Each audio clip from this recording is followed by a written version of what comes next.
Don Antonio García Trevijano es abogado, sobre todo pensador, ilustre político que ha defendido las ideas republicanas en nuestro país. No, he defendido la idea de libertad y democracia. Bueno, la república era otra cuestión. La república es otra cuestión. Y está aquí esta tarde porque resulta algo extraordinario. Algunos de los que siguen el programa se lo saben, porque le tuvimos por teléfono el otro día. Resulta que don Antonio tenía previsto dar una charla en un colegio mayor. Barberán. El Colegio Mayor Barberán, del aviador Barberán, que depende del Ejército del Aire. Qué grandes eran aquellos aviadores que tuvo España, Antonio? Bueno, eso depende de la Complutense, como les decía antes, y sorprendentemente, a 2 días de producirse esa charla, le dicen que, bueno, que tal vez sería prudente dejarla para más adelante, que ahora estamos en campaña electoral, que... me la prohíben. Se la prohíben, bueno, una palabra Nada de para no andarse con paños calientes, ¿no? Después de haberla aprobado. Ajá. Y después de haber anunciado personas que venían en avión de Canarias, de Barcelona, trenes de Coruña, y haber anunciado, y sabiéndolo el director, Coronel, que se llama igual que el director de La Razón, de Paco Marruenda, pero que no es pariente suyo, el general Mestre, y ya me he enterado su nombre, del Ministerio del Aire, le prohíbe que yo pueda pronunciar la conferencia cuyo título era El porvenir de España. Bueno, eso sucedió hace unos días y yo le pedí a don Antonio que viniera aquí y nos resumiera un poco de lo que él quería decir en esa conferencia, porque me parece muy mal que... Yo recuerdo cuando yo era un mozalbete, recuerdo programas de La Clave en las que aparecía usted, en los que hablaba en libertad, y no me iría... Una libertad relativa. Bueno, relativa, pero hombre, pero al menos hablaba. Hombre, no más libertad que hoy sí. No me iría yo a dormir tranquilo dejando pasar que ahora tenga menos libertades don Antonio que en los años 80, ¿no? Sí. Sería, pues vaya gracia, ¿verdad? Pues así es que... En el año 80 me invitaban a mí más que hoy a las televisiones. Bueno, pues esta es la excepción, sí. Y aquí tiene usted la oportunidad de resumir, por favor, lo que usted quería más o menos desarrollar en esa conferencia. Creo que estamos en un momento crítico de la que fue transición española desde la dictadura de Franco a la oligarquía de partidos que hay hoy en España. El momento crítico es que está a punto de suceder algo extraordinario en el porvenir inmediato, no en el futuro dentro de varios años, sino en 1 año, en 2 años, a corto plazo. Por eso yo distingo entre futuro y porvenir. El futuro es impredecible, porque en el futuro interviene el azar, cuestiones imprevistas. En cambio, lo porvenir es lo por llegar, y eso cualquier persona dedicada al conocimiento de la historia y de los acontecimientos puede aventurarse a predecirlo, porque no se equivoca. ¿Cuál es entonces, según usted, el porvenir que le espera a nuestro país? Pues el porvenir de España, para comprenderlo, el cambio tan notable que implica sobre lo que hasta ahora hay, es que hasta ahora hay lo que se llama en Italia la partitocracia y en España partidocracia, es decir, el gobierno de los partidos, no el gobierno, ni hay soberanía popular, ni hay libertades, ni hay democracia. Todo eso son falsedades, mentiras, que nadie se atreve a decirlo, pero son mentiras. No hay democracia ninguna, porque para que haya democracia tiene que haber separación de poderes y tiene que haber representación del que vota, del elector, y ninguna de esas 2 condiciones se dan hoy en España. Primero, porque en la lista de partidos, lo que se llama el sistema proporcional, los que resultan elegidos diputados no representan a nadie que los haya votado, sino al jefe de partido que lo ha incluido en la lista. Primero, lo que el régimen no es representativo. Y tenían razón los del 15M cuando decían no nos representan. Es verdad. Lo que pasa es que hoy Podemos sigue también igual que los del 15M. No nos representa, Podemos tampoco. Ni Rivera, ni nada nuevo representa a nadie, porque la lista de partidos no permite la representación del que vota, del pueblo, no lo permite. Segundo tema, para que haya democracia tiene que haber separación de poderes, es decir, que no puede ser que uno de los 2 poderes, en este caso, teóricamente el poder legislativo, pero de hecho no, el jefe del partido que gana las elecciones resulta a la vez, si es mayoría absoluta, es dueño del legislativo, dueño del ejecutivo y dueño de los jueces. Y todos, incluidos vosotros, todo el mundo lo admite como si esto fuera democracia. Y no es verdad. Esto no es democracia, ni se le parece de lejos. Pero existe una convención de llamar democracia a todos los sistemas que se instauraron después de la Guerra Mundial, salvo Francia, que De Gaulle hizo una reforma muy inteligente, donde sí hay una democracia en Francia, y en Inglaterra no lo hay, porque es un régimen parlamentario, pero auténtico, de representación, es auténtico. Allí aquello es un país serio. Ni España, ni Italia, ni Grecia son países serios. Aquí todo esto es mentira, es una broma. Esto es como si hubiera libertades, como si hubiera democracia, como si los periódicos dijeran la verdad, como si las televisiones estuvieran al servicio del pueblo, y no es verdad. Cada uno está al servicio de la oligarquía de la que forma parte, incluidos los medios de comunicación, todos. Entonces ahora... Bueno, todos tampoco. No, digo, sí, por ejemplo, ahora medios, por ejemplo, vosotros, que sois muy respetables, yo escucho a vosotros y este programa todos los días, y no escucho a nadie más que a vosotros, porque dentro de la escasa libertad que hay, vosotros sois los mejores, los que estáis más cercanos a la libertad. No, lo digo de verdad, pero dentro de la mentira del régimen, de la mentira de la oligarquía de partidos. Vosotros la defendéis a vos, por ejemplo, muy bien, pero tenéis derecho, es legítimo, pero no estáis dando cuenta de lo que está pasando en España y va a pasar dentro de un año o dos. Es una reforma del sistema oligárquico para acentuar la mentira, el engaño, para acercarse a lo que hay en Grecia y a lo que acaba de aprobar Italia.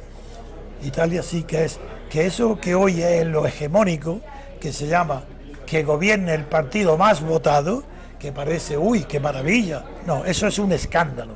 Eso es lo contrario a la democracia, porque no hay democracia si no hay mayoría absoluta. Quien condena la mayoría absoluta no sabe lo que es la democracia.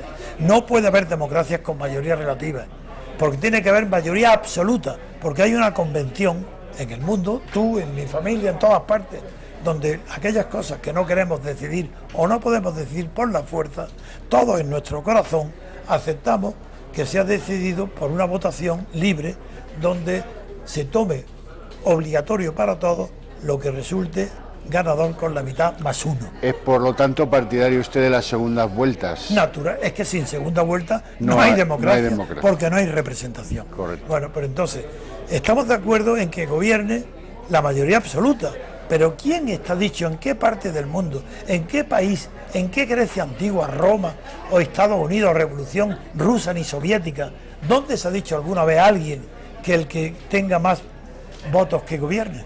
Pues eso es una locura, una arbitrariedad, eso es retrógrado, eso no es inaceptable. Nadie puede aceptar un gobierno porque haya tenido más votos que otro, pero si no teníamos idea. ¿Qué pasa entonces?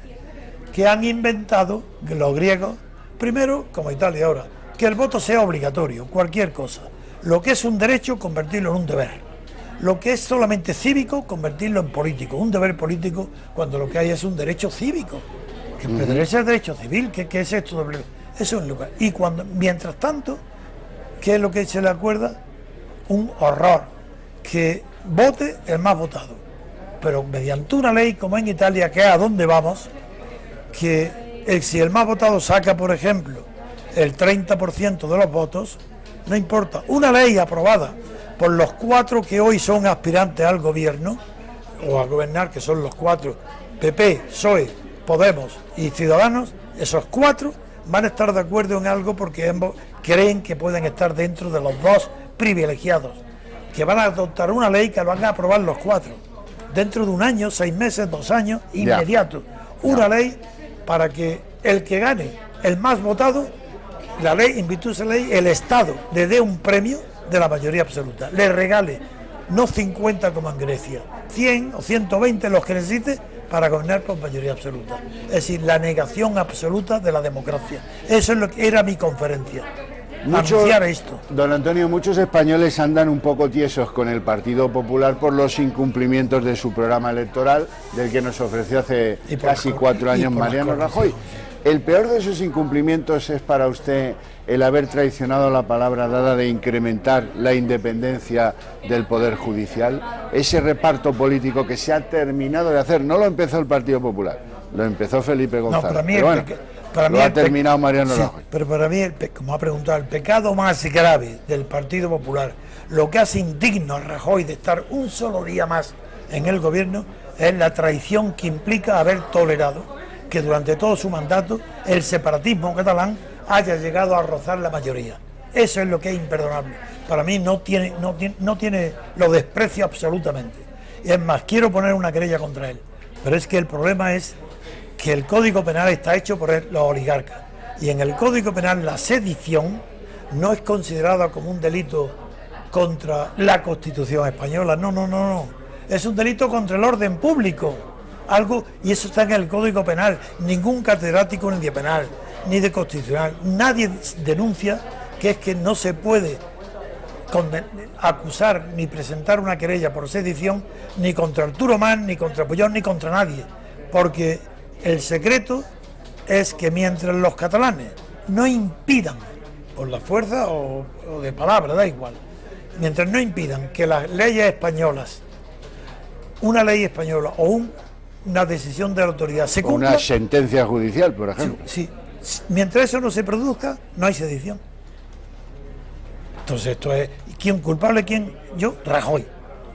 Por cierto, se puede producir la paradoja de que mañana Oriol Junqueras o Artur Mas decidan ir al Colegio Barberán de la Complutense, nadie les ponga ninguna pega, expliquen su idea sediciosa de Cataluña separada de España por mecanismos como retorcer lo que son unas elecciones autonómicas y convertirlas en un referéndum secesionista, y la autoridad así por la cara, y el presidente del gobierno de este país dice ni pío, y ahí les dejan dar la conferencia y a usted no. No, bueno, pero es que hay algo. Es que desde que murió Franco, yo tengo menos libertad de expresión que bajo el franquismo. Y yo era el principal figura contra el régimen de Franco. ¿De verdad? No dicho por mí, dicho por los servicios secretos de Estados Unidos. Que la oposición... Le temían a usted más que un nublado los franquistas. No, es que ellos me llaman trevijano Maverick, el héroe de independencia. Eso está en los servicios secretos. Sí. Bueno, en cambio, hoy... mi voz está prohibida. Hoy se puede dar la voz, al Partido Comunista, por supuesto, a los anarquistas, por supuesto. Cualquier ideología por extrema tienen la voz, las radios, las televisiones. Ahí está el ejemplo de Podemos. De dónde procede. Pero es que ahí está el ejemplo de Rivera, que procede de la extrema derecha. Rivera procede de la extrema derecha y dice cosas de extrema derecha, cosas peligrosísimas. Podemos no es peligroso porque son unos granujas, son unos golfos. ¿Qué cosas le parecen peligrosas de las que dice Rivera? Por ejemplo, que en una habitación no haga más que dos personas. Eso solamente lo voy a decir. Sí. Hitler, eso son legislación de defensa de la raza aria, muy parecida y contra los gitanos. Eso Hitler también, pero de Rivera lo que dice, pero si es que dice barbaridades, una detrás de otra. Que no se pueda regenerar o hacer algo democrático a partir de los 35 años, pero qué locura es esta. Pero cómo es posible que ese individuo desnortado, que tuvo un momento heroico de enfrentarse en Cataluña a toda la separación y defender España, defender la unidad de España, pero ahora, ¿por qué triunfa Rivera ahora? Por miedo a Podemos. Si quien vota a Rivera es los que antes votaban a Podemos en las encuestas, quiero decir. Rivera no es más que el producto de Podemos, el producto negativo. Lo contrario Podemos, para que ahora diga que es de izquierda y que va a pactar con él solo antes que el PP. ¿Pero qué se ha creído este tío, este niño, este niñato? ¿Pero qué está diciendo? Ah, claro, porque él le debe lo que es a Podemos. Para no votar a Podemos se vota a Rivera. Eso no es nada, eso no es serio. De todas maneras, después del domingo 24 y de los resultados electorales de ese domingo 24, Ciudadanos va a tener un compromiso extraordinario. Va a votar con el PSOE, porque quiere ocultar su origen de la extrema derecha. Es igual que los franquistas. Si los franquistas, Suárez era un franquista. Juan Carlos, el rey, era un franquista. Los dos traicionan, Juan Carlos a la monarquía, de su padre, a la dinastía, y Suárez a la falange, ministro. Son dos traidores, y son esos traición del rey y de Suárez los que implican en España que la traición no sea un defecto, un vicio, sino una virtud. Ahora la virtud es el que traiciona, la deslealtad es lo que premia. Entonces ahora, ¿quién va a ser estos que hay ahora? Desleales. Don Antonio, el jefe del Estado no deja de darle sorpresas agradables en los últimos tiempos, ¿no? ¿Quién? Cada cosa que se averigua, el emérito. ¿Quién es el jefe el del emérito, Estado? el emérito, el emérito. Usted y yo ya estamos en No, fase si lo de conozco emérito. muy bien. Bien, pero que sorpresa tras sorpresa está la victoria final, ¿no? ¿Cómo Sí, es sí. esto? Desde luego, la causa republicana no ha tenido mejor adalid que la ejecutoria del emérito. Sí, pero es que la causa republicana en España no existe. Es Yo verdad. soy republicano porque no defiendo la Segunda República. Porque la Segunda República fue un fracaso. Sí. Fue responsable de no haber evitado la guerra civil. Y yo soy una persona de futuro. Soy una persona que ha estudiado, que conoce la historia. Y sé que la República única, muchísimo mejor que todas las monarquías, es la República de Estados Unidos. Es decir, tiene que ser una república presidencialista, donde estén separados los poderes, democrática, una república moderna, avanzada, pero nunca ni una república parlamentaria, porque eso fracasó en España. Tiene que ser una república presidencialista. Y como eso nadie lo defiende, nada más que las personas jóvenes que pueden alcanzar estos nuevos pensamientos, eso llegará a España, pero dentro de 30, 40 o 50 años. No lo sé. Yo no he trabajado para obtener un poder inmediato. Yo trabajo, pienso, escribo y lucho para que las ideas de libertad lleguen a los españoles, que no saben lo que es la libertad. Los españoles no saben todavía. Si es que España no ha conocido nunca la libertad, ni bajo Alfonso XIII, ni sobre la República tampoco. No hubo libertad, porque la libertad es colectiva. Las libertades individuales, es verdad, dirán, hombre, ¿cómo es que niega el señor Trevijano que no hay libertades? Yo digo, no niego, hay libertades demasiadas, individuales, pero colectivas, decirme cuál. Si las libertades individuales no tienen mérito, eso son facultades que conceden los derechos. Tú tienes derecho de propiedad, puedes vender tu casa o alquilarla. Pues tienes derecho a asociarte, puedes hacer asociaciones y partidos. Pero ¿dónde está la libertad colectiva? Ponga ejemplos de libertades colectivas. La Constitución. La libertad constituyente solamente puede ser libertad colectiva, nada más. No hay, esta Constitución española la hacen 6 personas en secreto. ¿Y cómo pueden decir las tontarrones que quieren hablar del pasado con el trabajo que nos costó conquistar esta Constitución? Pero si no trabajó ninguno, ha sido regalada, ha sido una carta otorgada por 6 personas, donde no interviene ni Juan Carlos siquiera. Es Suárez, Gutiérrez Mellado, Felipe González, Fraga y se acabó. Y Roca. No, Roca, no, eso fue posterior. Claro que ahí en la comisión también están los comunistas, está Santiago, pero no, las personas que lo deciden son las que te he nombrado. Y como lo he vivido directamente esos asuntos y sabía lo que iba a pasar y lo tengo escrito en el momento, sé que lo que yo digo no es rebatible por nadie. Y sin embargo, ni la prensa, ni las televisiones, nadie dice la verdad sobre España. Cree que esto es una democracia que el pueblo ha conquistado. ¡Qué risa! Conquistado el pueblo, lo que hay. Sí, lo que hay, más vale que no lo conquistara el pueblo. Hay que tener una idea mejor del pueblo que no las leyes que hay hoy. ¿Cree usted que los partidos políticos o el bipartidismo van a caer arrodillados este mismo año 2015? Si no el domingo, en las próximas elecciones, sean en noviembre o diciembre. No, el bipartidismo, que hoy todo el mundo está en contra de él, es lo que añoraban hace poco todo el mundo. El consenso, en primer lugar, España ha sido durante 25 años gobernada por el consenso. ¿Y qué era el consenso? Sí. Un bloque constitucional, todo igual. Todo. El consenso es el enemigo número 1 de la libertad de pensamiento. Porque el consenso implica, que nadie puede pensar. Todos pensamos lo juntos. Todos tenemos miedo del futuro y vamos a silbar juntos para disimular nuestro miedo. Ese es el consenso. Después del consenso vienen las mayorías absolutas. Y viene y después vuelve Felipe González y Aznar.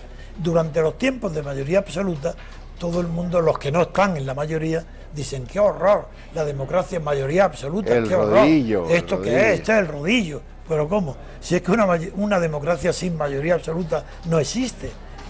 Y la oligarquía, en cambio, que es lo que en España existe, científicamente se llama estado de partidos, según la jurisprudencia y la doctrina mejor alemana, que también es un estado de partidos, como el español, pero mejor organizado.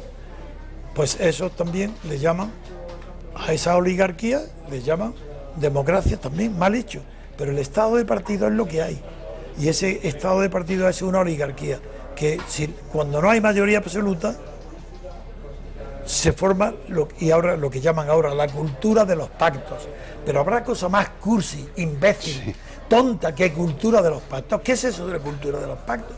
Pero si el pactismo es un invento catalán, que son los que se eran pactistas porque como no que tenían el poder solo, aspiraban a ser admitidos en el banquete mediante un pacto. Pero si eso de la cultura del pacto no existe, ni ha existido nunca, ni existirá. ¿Qué es eso de cultura? ¿Es que hay cultura del no pacto? ¿Qué es eso? Eso es la democracia. ¿Una democracia la concebís pactando una democracia? ¿Quién? ¿En Estados Unidos republicanos y demócratas pactando? ¿O en Francia pactando Sarkozy y el... No, cada uno busca la mayoría absoluta. Y en Inglaterra incluso, que no hay democracia, porque el régimen es puro parlamentarismo, tampoco se hace nada pactando. ¿Creéis que puede Camerún pactar con Miliband, aunque no tuviera mayoría absoluta? Eso es imposible. Eso es quien es. Los mediterráneos mediocres y corrompidos tienen que hablar de pacto, porque España está gobernada por la corrupción, y la corrupción del PP no es superior a la del PSOE, es la misma, porque en España no se puede gobernar más que corrupción. Por esa razón, hombres inteligentes y honestos, como los de Vox Populi, que vosotros lo enseñáis, son inteligentes, pero no entienden que España está hecha, concebida para que gobierne la corrupción. ¿Ellos qué tienen que hacer aquí? Si no tienen nada que hacer. Si cuanto más decente sea, más huida tienes que tener del régimen. ¿Cómo vas a aspirar tú a que te voten si tú no estás corrompido? Para que te voten tienes que decir, estoy dispuesto a corromperme como los demás. Venga, votarme, porque soy más listo que tengo ellos. Un problema que se llama 3%, que Pues decía Maragall, que estaba mal informado, por cierto, porque 3%. El porcentaje se había quedado... El 5 era primero y ahora el 10. O lo que sea, ¿no? Bueno, qué cosas, don Antonio. Oiga, me ha pasado una cosa con su visita aquí que quiero contar y agradecer. Venga. En la medida en que es de agradecer. Se ha puesto en contacto con esta casa Víctor Gutiérrez para agradecernos la espontaneidad con la cual yo le llamé a usted. ¿Y quién es Víctor Gutiérrez? Bueno, no sé, un espectador, no le conozco más que se ha puesto en contacto con nosotros y nos ha dicho, quiero agradecerles que traigan a don Antonio a hablar como se quedaron comprometidos el otro día y la espontaneidad con la que se produjo ese compromiso entre usted y yo, que yo también le tengo que agradecer. No, hombre, por Dios, eso no. Don Antonio, yo no quiero sin despedirme, sin decir cuál es mi mensaje, que lo conozcan todos. Mi mensaje, después de 40, 50, 60 años de luchar por la libertad, sin ser ni de izquierda ni de derecha, porque busco la libertad, mi mensaje es: no votéis, no votar, porque la única manera de mejorar España es no votando, porque todos son corruptos. ¿A dónde vais votando? Además, que no se consigue nada. La abstención, si hay una abstención grande, deslegitima al poder y no lo tira, porque estas personas que no tienen moralidad ninguna, lo mismo gobiernan con el 60% que con el 10%. No es que absteniéndose caigan los gobiernos, pero absteniéndose se les quita a los gobiernos la autoritas, la moralidad. Y sin autoridad, un gobierno ilegítimo pero legal cae al menor movimiento. Por eso es necesaria la abstención, para hacer que caiga el sistema, que caiga el régimen y se sustituya por una libertad, un periodo de libertad constituyente, que no es ninguna tragedia. Si esto es corrupción, hay que acabar con las fuentes de la corrupción, no con la corrupción. Gracias no solo a ti, personalmente a ti, porque has sido el activista, pero gracias a vuestra televisión, a Intereconomía, por haber tenido la deferencia de invitarme en un momento donde mi voz está más prohibida que nunca. Don Antonio, es un placer tenerle en esta casa, que es una casa de libertades, donde siempre va a poder decir lo que usted quiera, sin cortapisas. Pues venga. Cada uno, para eso hemos peleado tanto, ¿no? Pues prepara una sesión grande. Vamos a preparar una sesión y después de las elecciones nos vemos.